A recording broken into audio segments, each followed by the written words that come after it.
আসসালামু আলাইকুম বন্ধুরা, সবাই কেমন আছেন? আমার ফোনটা অনেক পুরানো হওয়াতে আমার অনেক অশান্তি। আমি না রান্নার ভিডিও বানাইতে পারি, না এমনি কোনো ভিডিও বানাইতে পারি।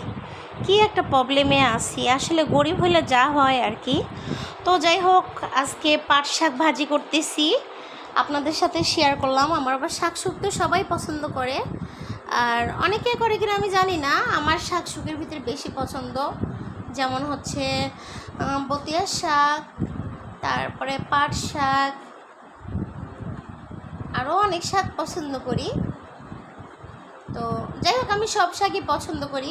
আর শীতের দিন আসলে তো লাউ শাক ভর্তা, কুমড়া শাক ভর্তা, তারপর এই হেঁচি শাক ভর্তা, আর যত ভর্তার যত শাক দেওয়া যায় আমাকে, আমি তত বেশি খাইতে পারি।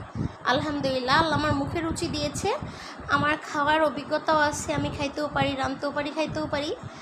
বেশি মজা হোক বা না হোক, আমার জন্য তো আমি সিদ্ধ করেও তো হইলেও খাইতে পারি, তাই না?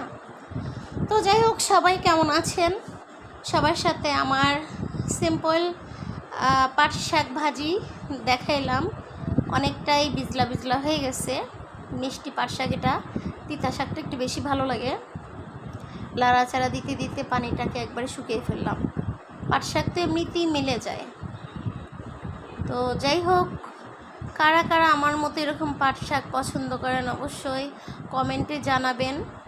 আর আমি তো গরিব মানুষ, সবার মতো এত ভিআইপি রান্নার ভিডিও দিতে পারি না। কুরমা, মোরগ পোলাও, তারপরে বিরিয়ানি, কাচ্চি, এগুলার ভিডিও দিতে পারি না। সাধারণত এই নর্মাল দুই একটা আমি ঘরোয়া রান্না করি, সেটার ভিডিওটা একটু শেয়ার করলাম আপনাদের সাথে। দেখেন ফাইনালি লুক পাট শাক ভাজি।